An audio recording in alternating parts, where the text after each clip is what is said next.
It takes more than just making ends meet to be good with money. Don't worry if you're not a math whiz. Strong math skills aren't required. All you need is a basic understanding of addition and subtraction. When you have solid financial skills, life is a lot easier. Your credit score and the amount of debt you wind up carrying are both affected by how you spend your money. If you're having trouble with money management, such as living paycheck to paycheck despite having a lot of money, here are some suggestions to help you improve your financial habits. Number one, have a budget. Many people avoid budgeting because they believe it will be a tedious process of noting costs, adding up figures, and double checking that everything is in order. When it comes to budgeting, you can't afford to make excuses if you're bad with money. Why wouldn't you spend a few hours each month working on a budget to get your spending under control? Focus on the value that budgeting will bring to your life rather than the process of constructing one. Number two, use the budget. If you make a budget and then file it away in a folder on your bookshelf or file cabinet, it's a waste of time. It's a good idea to refer to it during the month to assist you make spending selections. It should be updated as bills are paid and other monthly expenses are incurred. You should know how much money you have available to spend at any given point during the month, taking into account any remaining expenses.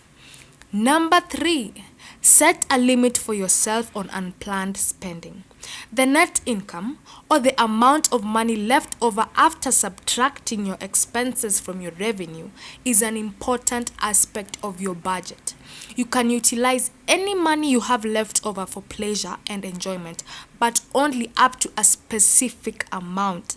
You can't go crazy with this money, especially since it isn't much and must last the entire month.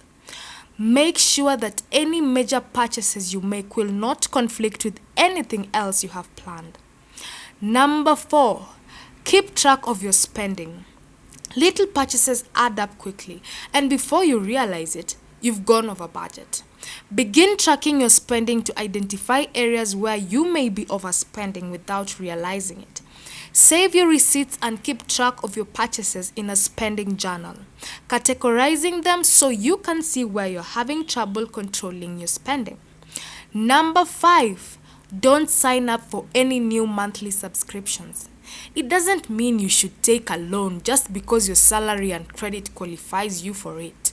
Many people mistakenly believe that if they applied for a credit card or a loan that they couldn't afford, the bank would deny them.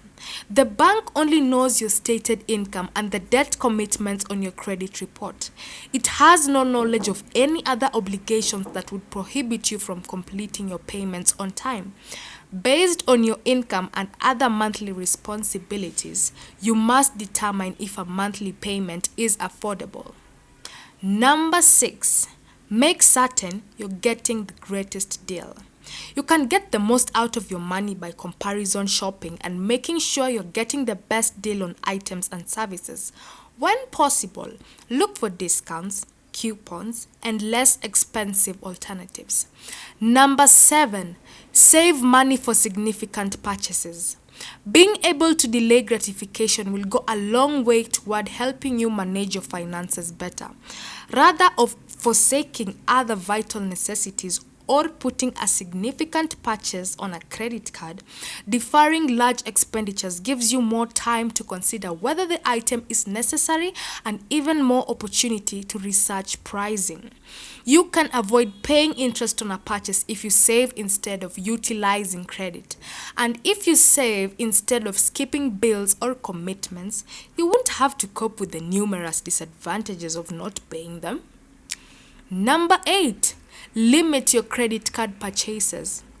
Credit cards are the deadliest adversary of the bad spender.